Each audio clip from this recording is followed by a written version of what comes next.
10ª.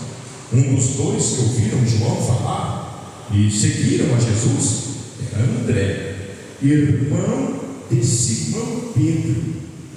Ele primeiro procurou seu próprio irmão Simão e lhe disse: encontramos o Messias, o Cristo, e o levou. André a Simão. Quando Jesus olhou para Simão, disse: tu és Simão, o filho de João, tu serás chamado Cefas, que quer dizer Pedro. Amém? Pode tomar assento, por favor. A leitura foi um tanto extensa, mas a reflexão será breve. Queridos,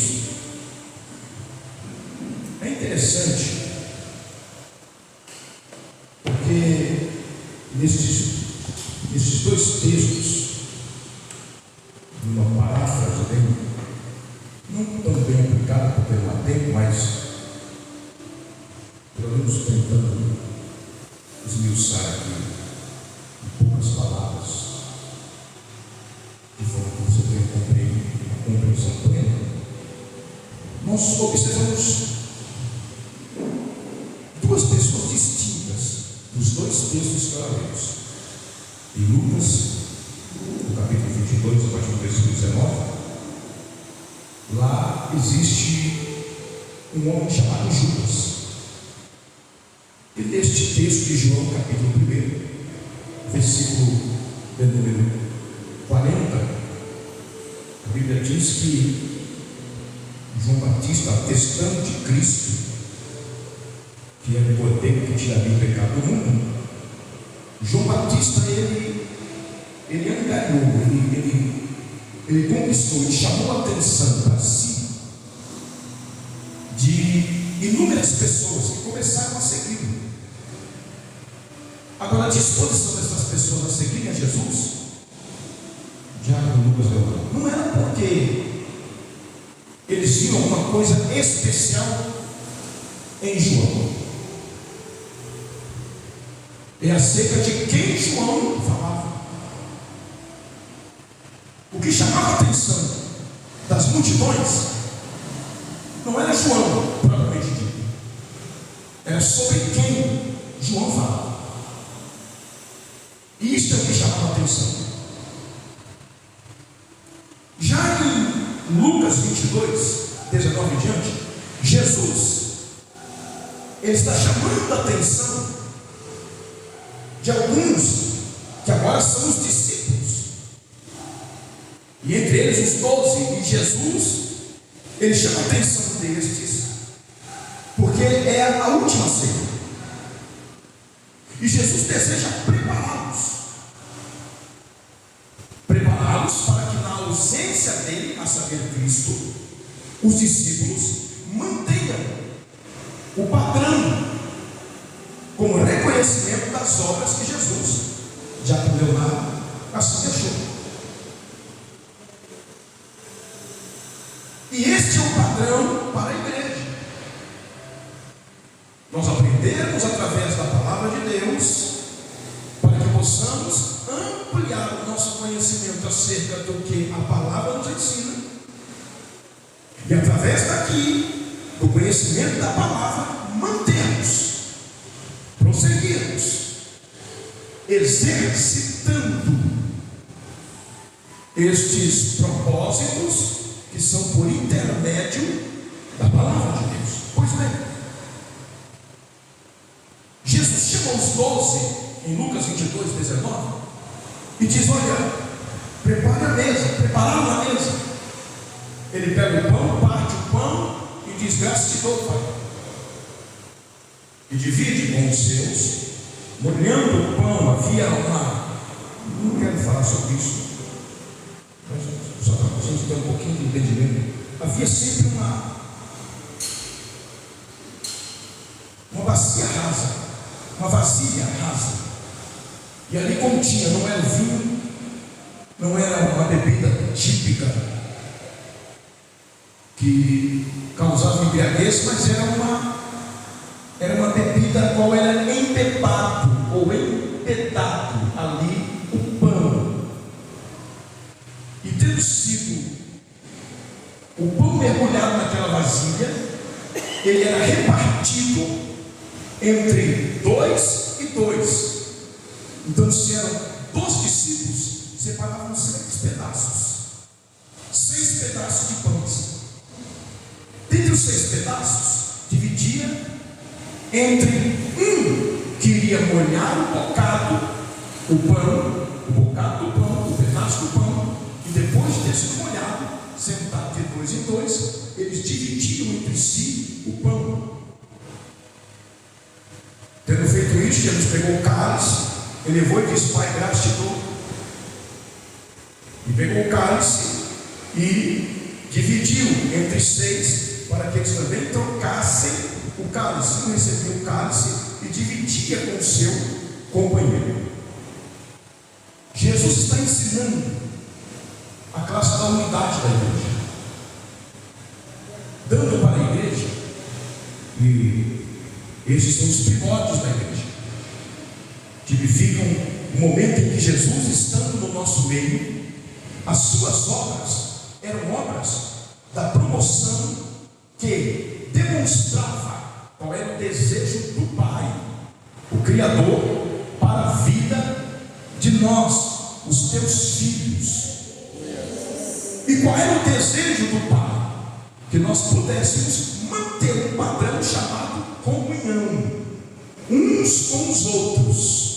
Isso é o propósito do Pai. Cristo não veio para esse propósito. Você deve se lembrar quando o texto, ambos os textos, Lucas capítulo 18 e também Mateus capítulo 18, vão falar sobre o jovem rico, para que você entenda que Jesus não veio com essa disposição de unidade. Pelo contrário, o próprio doutor Lucas descreve também no capítulo de número 18, se não estou enganado, também falando acerca de Jesus tendo dito: pensais que vim trazer paz? Não, vim trazer divisão, fogo na terra. E o que mais quero que já está aceso? Divisão entre pai e filho, filho contra pai, sogra contra nora, e assim sucessivamente. Agora, por que Jesus disse isso? Aí, quando a gente lê Lucas capítulo 18 e o versículo 18 e Mateus 18, o versículo, se não me falha a memória, de número 12 em diante, quando o jovem rico chega até Jesus, ele diz assim: ô mestre, o que hei de fazer para herdar o reino de Deus? Aí Jesus olha para ele e diz assim: por que me chamas bom? Ou seja, Jesus já está repreendendo o moço e dizendo: eu não sou bom para você. Para você eu sou vara, eu sou espada. Por que me chamas bom? Bom só há um, que é Deus, e está nos céus. Meu Deus, Jesus está dizendo: eu sou juízo. Não adianta simplesmente, agora que entra a mensagem, não adianta simplesmente estar na casa de Deus, não é verdade? Porque senão seria muito simples, apenas estarmos na casa de Deus. Vimos uma hora ou outra fazer uma visita na igreja, preparar alguma coisa para apresentar no dia que estivermos na igreja. É muito simples, é muito fácil. A maior disposição da igreja é promover para si própria a sua própria condução, mantendo o zelo acerca do que nós aprendemos mediante a palavra de Deus. Porque o texto de Mateus capítulo 10 e versículo 20, os discípulos vão discutir com Jesus, porque Jesus vai dizer: olha, é chegada a hora em que o filho do homem vai ser entregue nas mãos dos soldados e vai ser morto. Aí os discípulos vão discutir com Jesus: não pode. Simão Pedro vai ser o primeiro, faz isso não, mestre. Porque o que vamos falar se o Senhor estiver ausente de nós? O que vai ser de nós na sua ausência? Se for o Senhor conosco, Ele já nos persegue e também a ti. Imagina se o Senhor estiver conosco, como é que vai ser? Jesus olhou para os discípulos e disse: não se preocupe com isso. Não te preocupe com o que há vez de falar. Mateus 10 e 20. Porque quando você abrir a sua boca, não vai ser você que vai falar, mas o meu Espírito vai falar na tua boca. Muitos de nós estamos indo para a igreja, me permita falar sobre isso aqui, Estamos indo para a igreja e queremos criar meios para servir o Senhor. Como na prática da igreja de uma forma. Eu não vou nem entrar nesse contexto de falar do tempo e época, mas só uma pinceladazinha para você ter uma compreensão.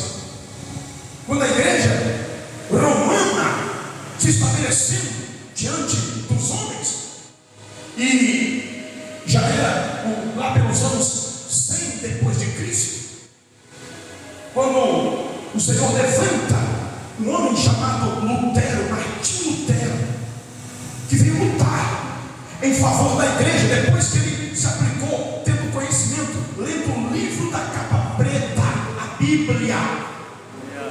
Presta atenção aqui, por favor. Quando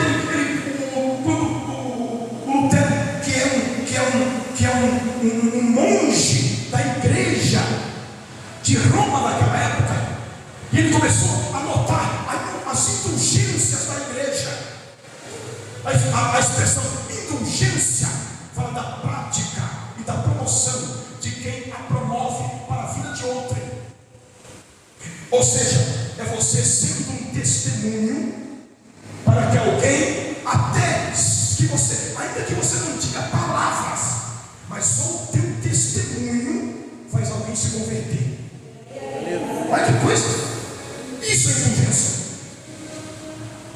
Só que a igreja romana, a igreja de Roma, desta época, eu não vou entrar em questão de época, senão não tem para muito hoje, eu não tenho muito tempo para isso. Eles vendiam indulgências. Olha que coisa. O que é isso, pastor? Assim, só para você ter uma ideia. O que é isso aí? Vender indulgência. Eles abafavam o pecado das pessoas e davam para elas liberdade, principalmente os de maior poder aquisitivo. Querido, me perdoe, nós estamos vivendo um tempo onde a igreja está sendo banalizada. Os crentes da nossa época são crentes fracos, crentes sem ação de graça na vida, crentes que não conseguem combater o bom combate na fé para acabar na carreira. Eu louvo ao Senhor quando eu vejo jovens como Diácono Leonardo, quando eu vejo jovens como jovens que nós temos muitas vezes, que estão vindo para a casa de Deus e têm disposição, são voluntários, tem tanto desejo de fazer a obra que você não precisa nem falar. Ele faz porque tem graça de Deus na vida. Ela faz porque tem graça de Deus na vida. Não faz para ninguém ver, faz porque sabe que o que está fazendo é para o Senhor. Não precisa ficar comprando um mecanismo, criando meios, regrinhas para servir o Senhor. Não vou mais porque fulano fez isso. Regrinha. Não gostei desse negócio porque fulano está falando isso aqui. Regrinha. Sabe o que é isso? Crente fraco. Crente entre nós que não aprendemos a servir o Senhor. Meiozinhos para lá. Se tudo estiver do jeito que eu gosto, aí está tudo certo. Se fosse outra, era venda da indulgência. Bom, você pegou, peguei, mas e aí? Vai ver. Não, mas eu tenho aqui uma bênção aqui para a casa de Deus. Pai, então eu vou perdoar o seu pecado. Vou falar assim, esconde isso aqui. Aí quando Lutero tinha, sabendo todas essas práticas, porque ele fazia parte, não só do legado entre os monges, como ele também fazia parte da corte entre os monges e estava junto na descrição dos separados para a prática das indulgências da igreja da época. E ele também via com os próprios olhos e ouvia com os próprios ouvidos como se realizavam os atos de outrora. Aí sabe o que um dia ele fez? Ele tomou conhecimento que a igreja não deixava eles ler o livro da capa preta, a Bíblia. Diz, mas por que não podem? Por que não podem esse livro? E um dia ele, muito curioso, adquiriu um. E tendo adquirido, foi para casa e começou a ler. E quanto mais ele lia, mais o arrependimento queimava na alma dele. Quanto mais ele lia, mais ele queria conhecer o Senhor. Ele começou a entender, eu não conheço esse Senhor. O Senhor que eu conheço é o Senhor que não rege a igreja. É o Senhor que só apoia, e apoia até os erros. E esse não pode ser o Senhor da minha vida. Eu preciso ter um Senhor, qual Ele seja o regente da minha vida, qual Ele esteja na frente da minha vida, qual Ele me dê disposição para dobrar o meu joelho e reconhecer que sem Ele eu nada posso fazer. E aí, uma hora eu vou falar com muito mais propriedade acerca disso. Aí ele vai combater, a expressão original é essa, ele vai combater as indulgências da igreja, a venda da liberação dos pecados. Isso aqui não é certo, não, isso aqui não pode. Ei, o cristão, o homem de Deus, a mulher de Deus, ele defende a obra, ele defende a causa, ele defende o pastor. Não, pastor não. Pastor não precisa ser defendido, não. Pastor tem que ter compromisso. Ela não defende a missionário, o diácono, a diaconisa, o cooperador, a cooperadora. Não! A gente está aqui para defender uns aos outros, não. Porque a maior defesa, segundo o texto de 1 João capítulo 2 e versículo 1: meus filhinhos, isto vos escrevo palavra, para que não pequeis. Mas antes, se pecares, saiba que tu tens um advogado, Jesus Cristo, o justo, que está sentado à direita, à destra do Pai. Ei, a minha confiança, a tua confiança não está no pastor. Não posso lançar toda a minha confiança no pastor. Pelo contrário, eu tenho que fazer da minha vida uma vida confiada ao Senhor. Porque se eu não sou justificado pelo Senhor, o meu pastor não vai me justificar naquele grande dia. O meu pastor também vai prestar contas. E se eu não for obediente a Ele, até da minha alma. Então eu tenho que ter cuidado. Até quando eu ando na presença, até quando eu me apresento na presença. Porque lá na mesa, voltando para o texto de Lucas 22:19, lá na mesa, Jesus, olha, depois de molhar o pão e passar um bocado, depois de apresentar o cálice, ele diz assim: olha, e alguém que mete a mão no prato comigo, esse me trairá. Aí um começou a olhar para o outro e se perguntar: quem é nesse? Sou eu? Todos começaram. Eu nisso, como é? Sou eu? Já viu aquele ditado? Quem não deve? Quem não deve? Não deve.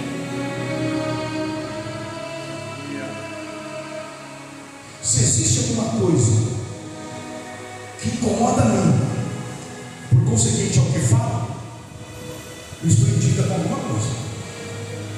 E não é com o meu irmão, com a minha irmã, é com o Senhor. Meu Deus. Alguém que mexe comigo no prato, esse me trairá. Sou eu. E Judas ficou por último. Aí o texto diz que quando Jesus olha um bocado e entrega o pão para Judas, a Bíblia diz: e naquele momento o diabo entrou em Judas. E aí Judas começou a arquitetar: eu sei onde ele anda, eu sei onde ele anda, com quem ele anda, eu sei o lugar que ele vai orar, eu conheço tudo, sei tudo dele. Então quer saber tudo? Já sei tudo sobre ele, eu ando com ele, sei os costumes dele. Agora, por que ele sabia? Porque Judas, ele vinha de uma linhagem, como filho de José, que era um dos de Judá, os de entre Judá. Por isso o nome na expressão grega, Judá, fora proposto a Judas, em conformidade com o nome Judá. É uma expressão grega antiga. E logo, Judas fazia parte com o seu pai, José, de uma linhagem dos escravos. E esse povo escravos era um povo de dura serviço, ou seja, mente fechada. E o que eles queriam? Eram judeus que naquele momento Quando Jesus estava perdendo a terra, eles queriam levantar um líder para julgar com eles a causa dos judeus. Só que eles não haviam achado nenhum. Como eles conheceram Jesus, e eles começaram a entender que Jesus, ele ganhava vasto campo e conquistava multidões, eles disseram: esse aí é o homem. Alguém precisa andar com ele de entre nossos escravos, o povo que dura serviço, para conduzi-lo e para fazê-lo se tornar um grande líder por nós, para que nós possamos vencer as liturgias da igreja de Roma. Sempre houve uma luta entre os judeus com os romanos, e eles achavam que Jesus era um grande líder. Só que começaram a entender que Jesus não era aquele líder que eles queriam. Jesus não veio para julgar a igreja. Entenda isso. Jesus não veio para julgar a igreja. Jesus veio para ser misericórdia para a igreja. Só que ele só é misericórdia quando há uma confissão plena. Quando há uma confissão plena ao nome dele. Quando alguém reconhece quem é ele. Quando alguém diz: eu não posso, mas ele pode. Eu não faço, mas ele faz. Eu não sou, mas ele é. Aleluia. Quando alguém diz: eu sou pequeno, mas ele é grande. Aleluia. Quando alguém diz: eu sou perdido, mas se eu aceitar o nome dele, ele me faz salvo.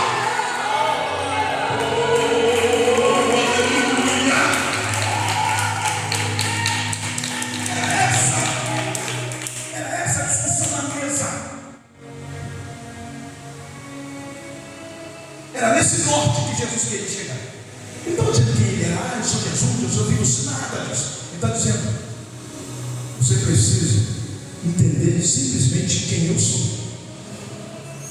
Porque se você não entender quem eu sou, você nunca vai me servir. Pelo contrário, você se vende. Porque há quem diga, e o texto bíblico diz, que Judas entregou. Alguns apregou que Jesus foi vendido. Jesus nunca foi vendido. Em algum texto bíblico descreve dessa qualidade. Não tem verdade nisso. Jesus foi entregue pelos soldados, aos soldados romanos, por Judas Iscariotes. Lucas capítulo número 22, a partir do versículo 41. Quando eles estavam em Getsemane, desceu de Getsemane, caveira, lugar de dor como queira, e estavam Pedro, Tiago e João com ele. E ele disse: olha, chegado o momento em que o filho do homem vai ser entregue aos soldados romanos. E quando eles descem o monte, lá estava Judas lá embaixo, no pé do monte.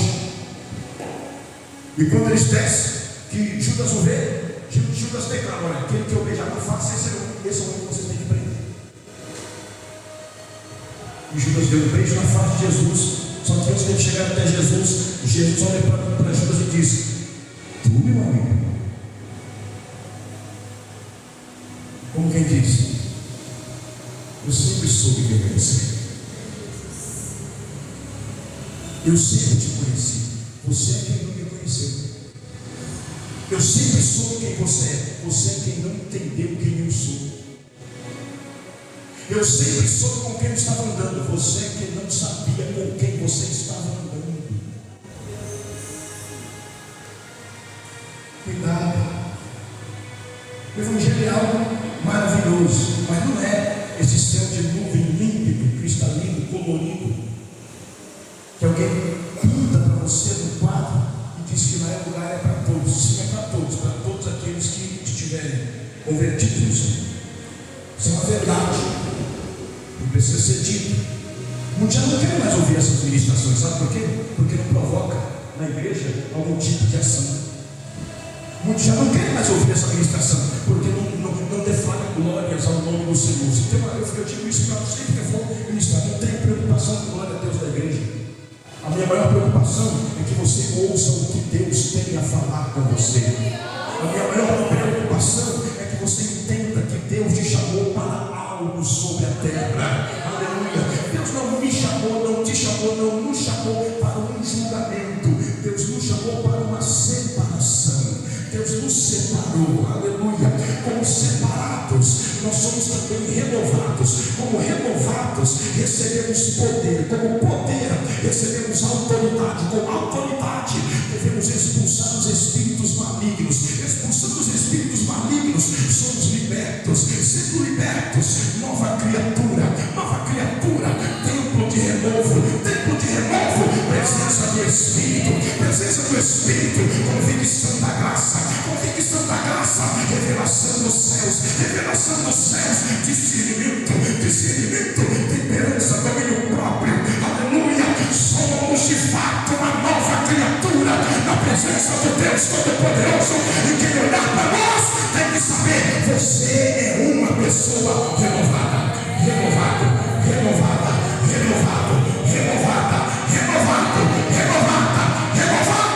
no Senhor Jesus.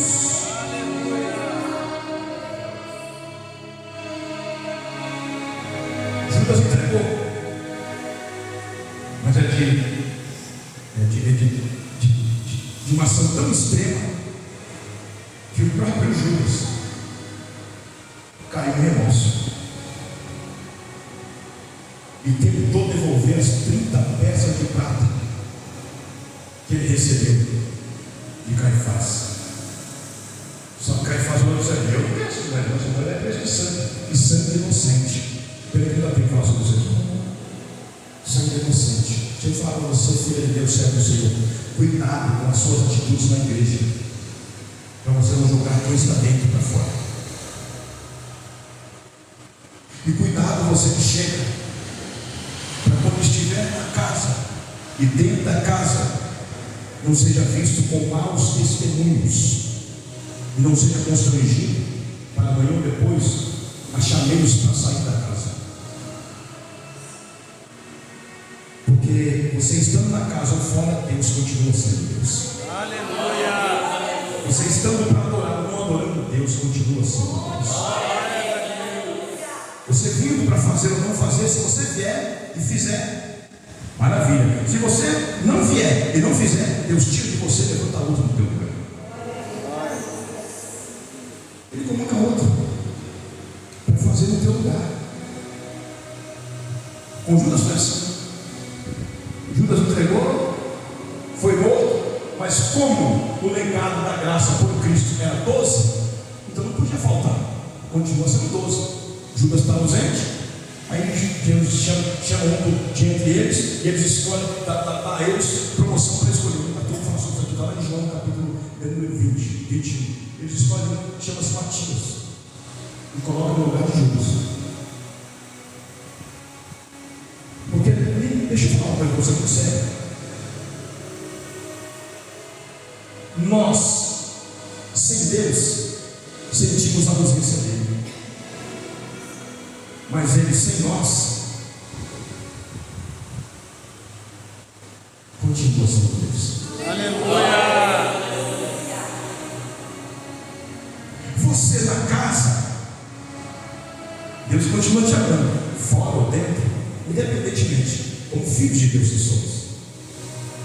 No razoável, os pecados, mas dentro ou fora da casa, Deus continua nos amando.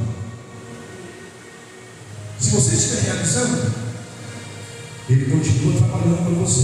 Se você não realizar, Ele simplesmente deixa você como está, tira você da estatura como você alcançou e coloca outro no seu lugar. Pastor, por que você está falando sobre isso? Para me mostrar pelo menos 2 tipos de crente. Eu encerro aqui agora, fecha aqui comigo. 2 tipos de crente. Um é a qualidade do Judas. Trai fácil, nega fácil. Está no meio, mas não é discípulo. Diz que realiza, mas não tem graça de Deus na vida. É só. O negócio é mais tentando, né? Glória a Deus. E o outro vai negar Jesus. Rapaz. Só que ambos Jesus os amou. Judas ele trouxe para perto. Toma a bolsa, cuida da bolsa. aquele texto, quando a mulher, Maria, vem com o óleo precioso que derrama nos pés de Jesus, e os discípulos reclamam e dizem: esse óleo precioso podia ser vendido e ser pago por ele com preço, a gente podia dividir com os pobres. Mas Judas não estava preocupado com o valor para dividir com os pobres, ele estava preocupado com o valor porque ele portava a bolsa, ele era ladrão.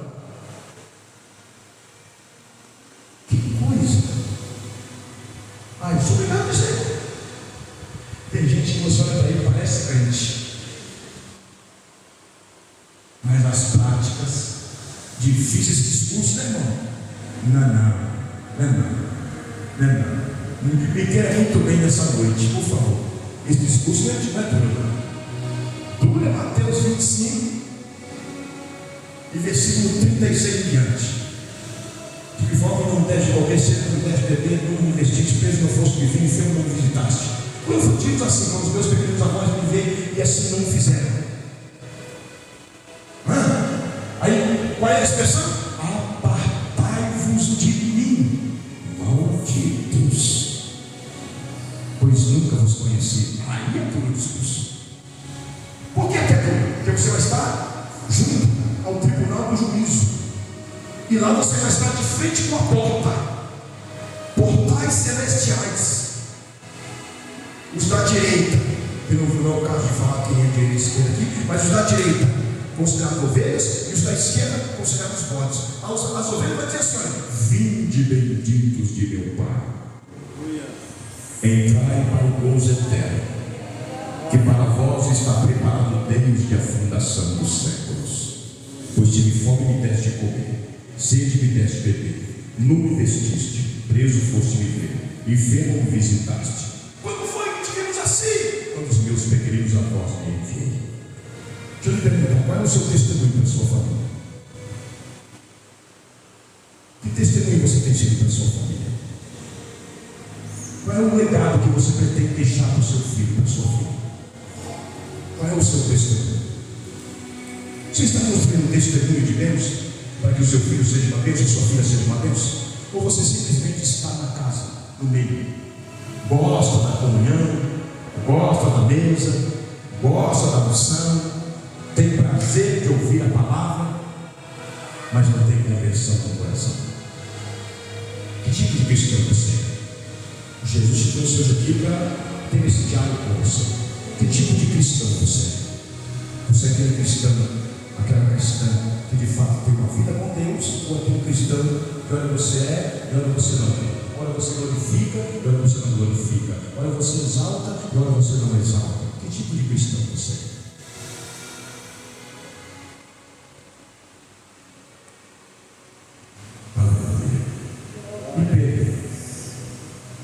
Pedro, o irmão de André, João, capítulo 1, nós vemos, estava andando com João Batista. João Batista anunciava Jesus.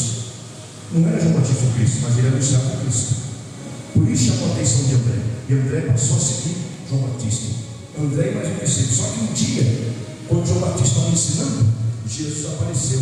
João capítulo 1, versículo 26. Quando ele apareceu, a Bíblia diz que João olhou e disse: olha, eis aí, esse aí é aquele que tinha o pecado.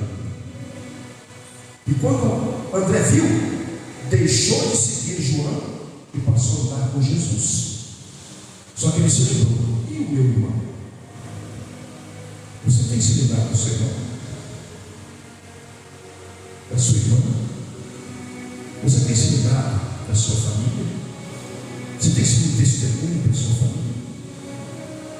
Ou você é só mais um para o qual nós estamos no Evangelho, no meio do Evangelho? Estar no meio do Evangelho não quer dizer que nós somos evangélicos. Para provarmos que somos, são as nossas práticas. Que bom que está sendo gravado. São as nossas práticas.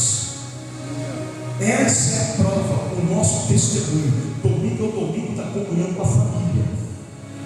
Só que a maior comunhão com a família não começa no louvor, na adoração, no quanto você prega, no quanto você sabe, no quanto você é homem e mulher de Deus usado na presença, no quanto você tem ousadia, intrepidez, no quanto no passado você já foi, no quanto no presente você se determinou a ser, no quanto no futuro você quer chegar. O que prova você como um servo de Deus, uma serva de Deus, é a tua prática junto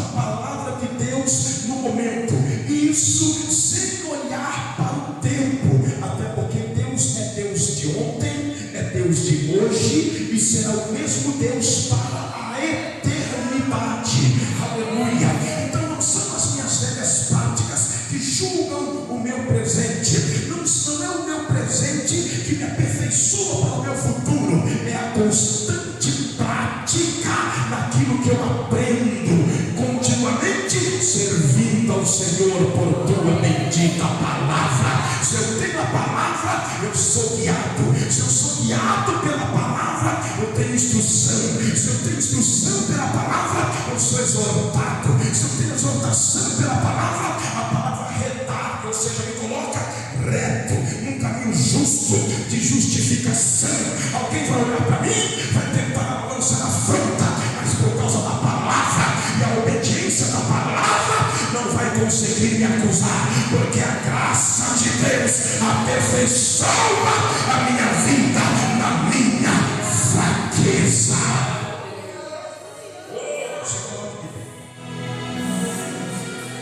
E André foi e chamou Simão. Quando Simão veio, interessante, Jesus, olha, João capítulo 1, versículo de número 36 diante. E quando Simão veio,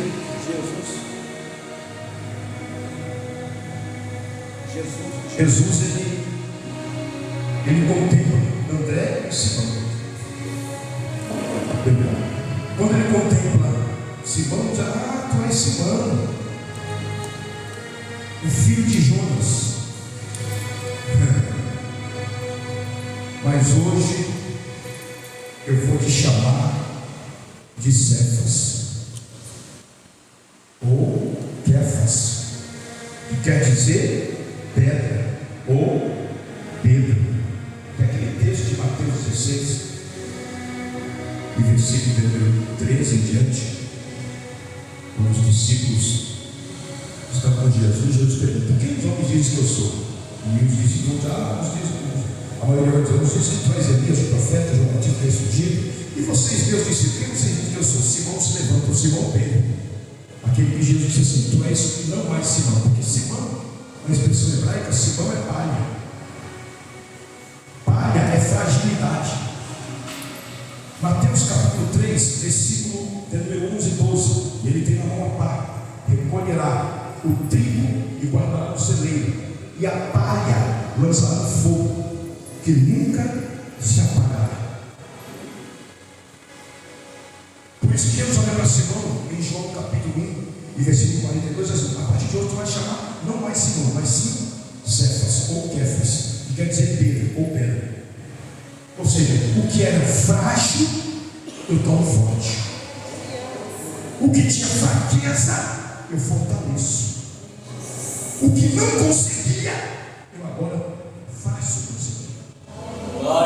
Jesus te torna forte hoje. Jesus te fortalece hoje.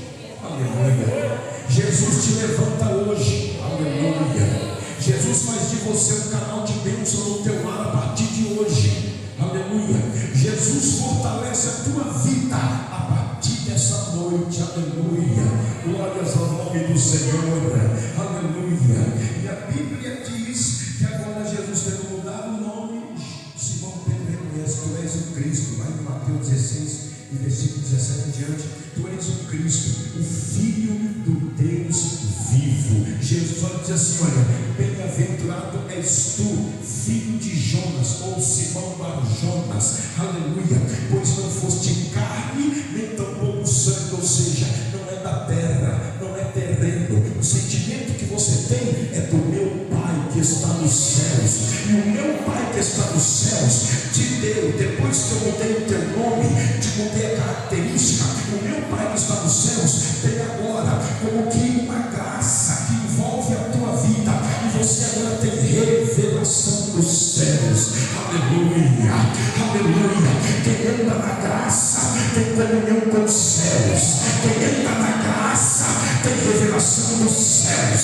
Aleluia. Quem anda na graça está envolvido pelo poder dos céus. Quem anda na graça, o diabo se levanta, mas os céus, dos céus, dos céus, dos céus, tem um Senhor que é poderoso. Oh, e que julga a tua usar. Aleluia. Esse é o Senhor. Aleluia. E aí ele vai continuar. E porque tu és Pedro, pedra, o Kéfas, o Cefas, pedra, Pedro, porque tu és Pedro, pedra, sobre esta pedra, ou seja, sobre essa fortaleza que agora existe, sobre esse fortalecimento que está na tua vida, edificarei a minha igreja, e as portas do inferno não prevalecerão contra a minha igreja. Tem alguém fortalecido aqui? Tem alguém fortalecido aqui? Tem alguém que sente o fortalecimento aqui? Aleluia. Ele quer te fortalecer. Ele quer te fortalecer. Ele quer te fortalecer. Ele quer te fortalecer. Ele quer te fortalecer. Ele mudou a tua característica. Ele mudou o teu pensamento. Ele mudou a tua indumentária. Ele mudou o teu costume. Ele mudou a forma de ser. Sabe para quê, minha filha? Sabe para quê, meu santo? Porque Ele tem contigo um particular sobre a terra, aleluia, e Ele fez isto porque Ele quer promover para a tua vida a aplicação dos céus, salvação para a tua vida. Oh, levantava a mão,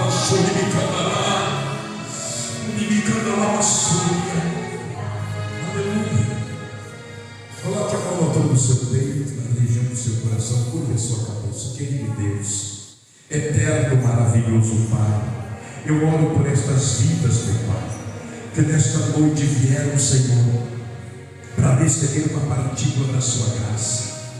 E eu creio, Pai, que nós não sairemos daqui do jeito que chegamos, mas seremos alcançados pelo favor do Senhor.